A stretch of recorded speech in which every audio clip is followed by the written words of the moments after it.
Right. Hello there, everyone. What I'm going to do in this short video is to go through one of my answers for one of the 10-mark questions that you've recently done for homework. So you can see the question here. Let me just highlight it in yellow to make it stand out. So the question was, assess the likely impact on the UK of an increase in consumption. Use an aggregate demand and aggregate supply diagram in your answer. Now, what I would like you to now do is just to hit pause and read this extract. Once you think you've read the extract, hit play again, and I'll start talking you through what my answer would be for this question. So hit pause now and read the extract, please. Right, everyone, welcome back. Now, before I start giving you an answer for this question, I think what is important is we try to unpick the different things in this extract.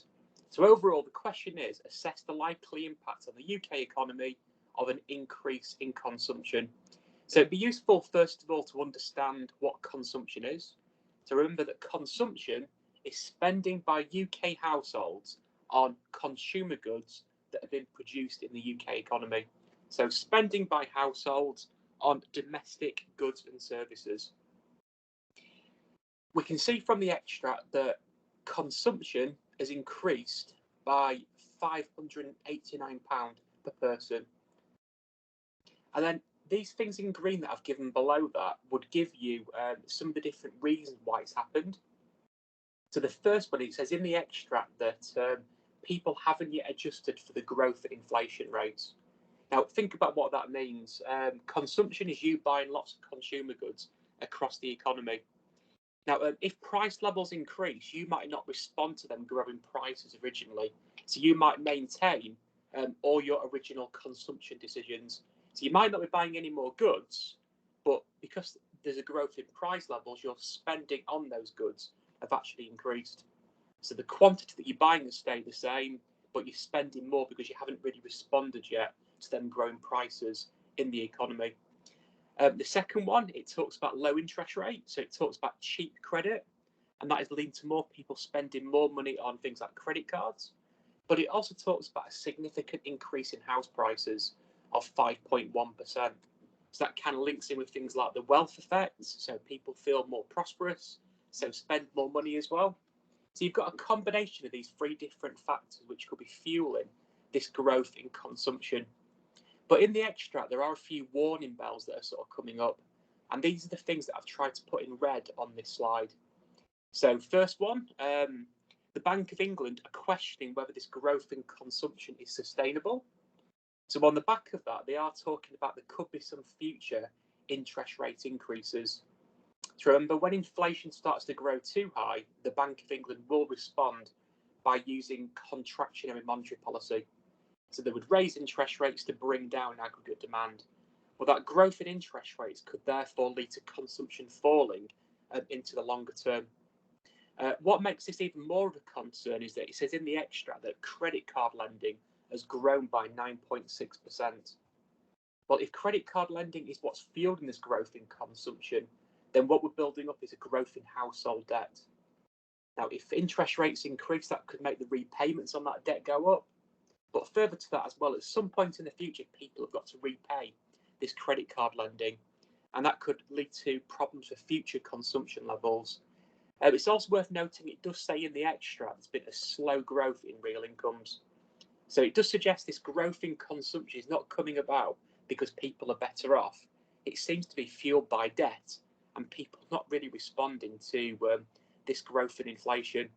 So it seems that as price levels have grown, people have maintained their consumption, so spending more overall on the same number of goods and services by borrowing more money. So that could be, in the long run, a really, really big problem for the economy. Right, now anyway, on these 10 markers, what you've got to remember is that what we're looking for in terms of marks is going to be 2, 2, 2, 4. So 2 marks for knowledge, 2 marks for application, 2 for analysis, and then 4 for evaluation. And what my advice has always been on these 10 markers, try to include 2 detailed paragraphs. So in paragraph 1, what I'm looking for is going to be knowledge, application and analysis. and I would score it between level 1, level 2, and level 3. Now, to get level 3, which is where we really, really want to be with this stuff, I'd expect you to demonstrate a good understanding of consumption, what's happened to consumption, why has that happened, draw an accurate diagram showing the impacts of this change in consumption, and then a really good explanation of the macroeconomic impacts of this growth in consumption that's taken place. Okay, so all these different points on this screen here are things that I'd like to see in a top level 3 answer. So what I'd say first of all is from the word go is that consumption is spending by households on consumer goods. So this is me and you going shopping, buying different products from across the economy. And just make that opening statement that consumption has grown by £589 per person. Now, what we then expect to see is that when you've got a growth in consumption, there'll be an outward shift in the aggregate demand curve from AD1 to AD2. And the reason for that is it's through the formula for aggregate demand, C plus I plus G plus X minus M. So if you've got a growth in consumption, well then clearly you'd expect to see that outward shift in aggregate demand. Right, now once I've got the outward shift in my aggregate demand curve in the diagram, the link to the impacts on the UK economy now are really, really simple. Because what we can see on the diagram is that real GDP has grown from Y1 to Y2. And we can also see that price levels will increase from PL1 to PL2. So what I'd expect people to be pointing out to me then is that overall then, if there's a growing level of consumption taking place across the economy, then it means that households are spending more money on goods and services. Well, if people want to demand more goods and services, then firms need to respond by producing more goods and services. So if firms are now producing more output, that will grow the real GDP across the economy. So I could tell the examiner it's going to create some actual economic growth. And I've got the evidence there in my diagram to back it up.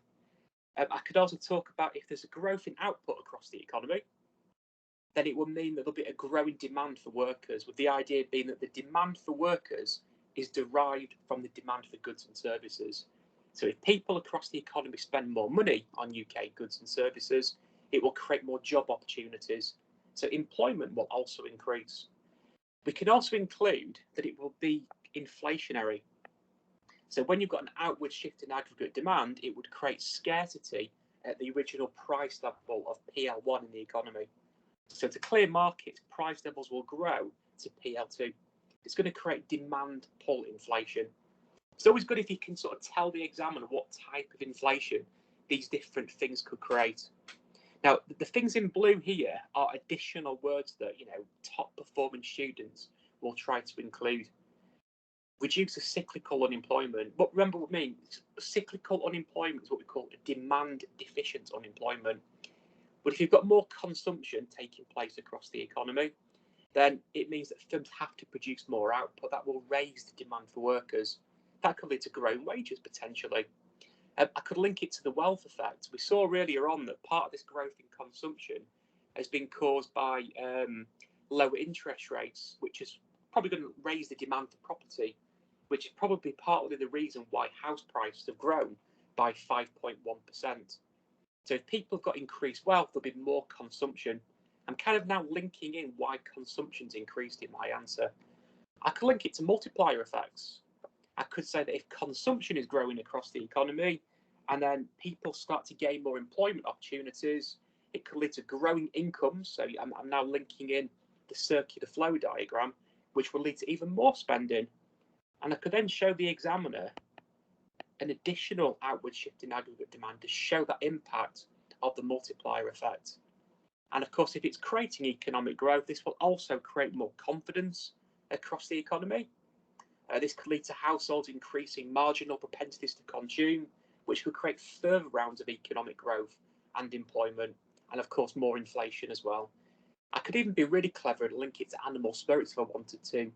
If you've got more consumption taking place, it may incentivise firms to increase investment levels, which would lead to another increase in aggregate demand and therefore employment opportunities. So let me now give you a really, really good paragraph which would demonstrate fantastic understanding of this question.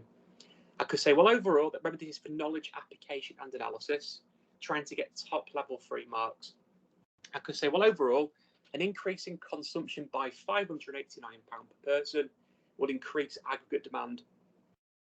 This is because aggregate demand is measured by the formula C plus I plus G plus X minus M. As consumption therefore increases, the outward shift in aggregate demand would fuel a growth in real GDP. This is because as consumers start to demand more goods and services, UK firms have to respond by producing more output. This will therefore create a growth in GDP. Further to this, there'll be more job opportunities available due to derived demand theory. To produce the extra output, businesses will need to recruit more workers to keep up with the growing demand for goods and services. Cyclical unemployment will therefore fall across the economy. From the diagram, we can see that this will then potentially lead to demand pull inflationary pressures taking place across the economy. Now, I've not mentioned many of those blue words at the bottom, but I've got more than enough there to get 6 out of 6 so far. More than enough.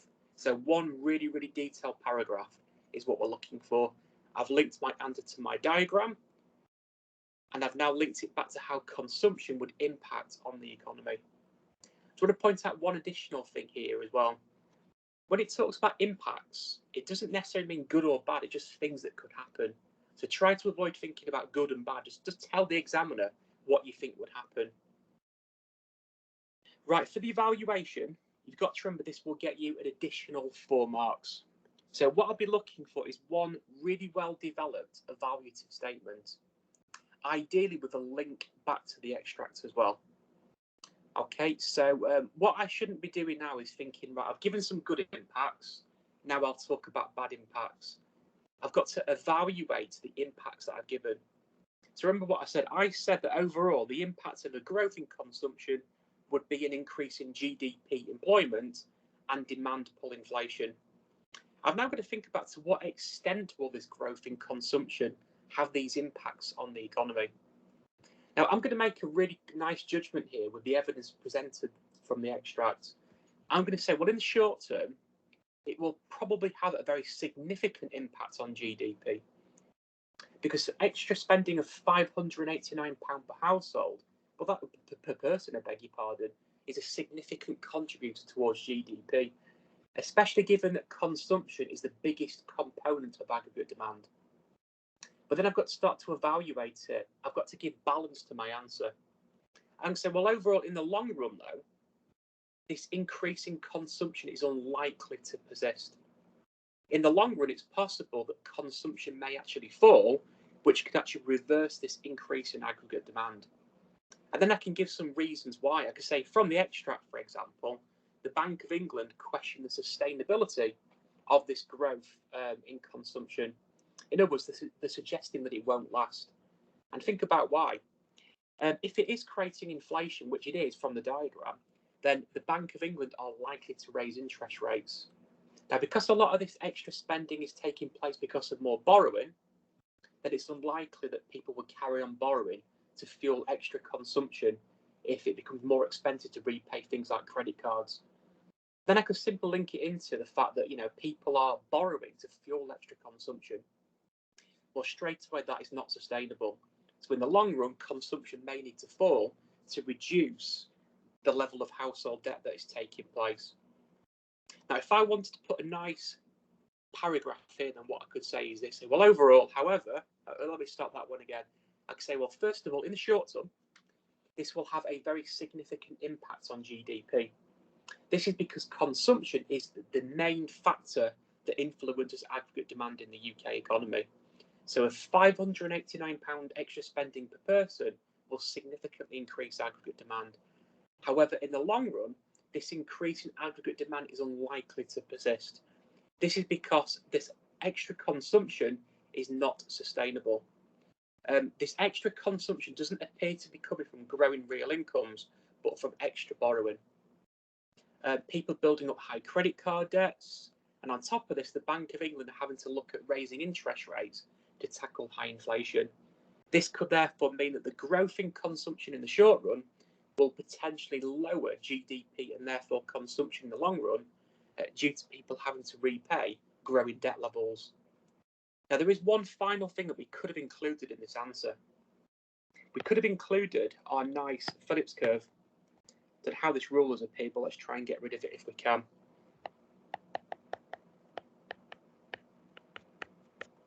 Now, what we'd expect to see is as this level of consumption grows, unemployment will fall. So I've got a wonderful link now to my diagram as well, ADAS. So a growth in consumption would lead to AD moving outward, which would bring down the rate of unemployment, but that tends to be quite inflationary. So we end up moving to this point, this star, call it A, on the Phillips curve. And this is why you could argue this growth in consumption is unsustainable. As inflation starts to escalate, the Bank of England may need to raise interest rates to bring down that level of inflation that is now taking place across the economy. Okay, guys, just to wrap up this video then, remember, for these 10-mark questions, what I'm looking for is 2 detailed paragraphs. Paragraph 1 will cover knowledge, application and analysis. So I'm thinking here, why is consumption increased? What is consumption? How will consumption impact on aggregate demand? How will this impact on aggregate demand influence GDP, employment and inflation and other macroeconomic indicators? For evaluation, I'm looking to what extent will this growth in consumption have these impacts? Okay, so will it carry on having these same impacts in the long run compared to the short run? And that was my link to the problems of sustainability going forward. You also need to make sure that you include extract information to support judgments that you make in these evaluations. Right, anyway, everyone, I hope that was useful. I will stop presenting there. Thank you very much.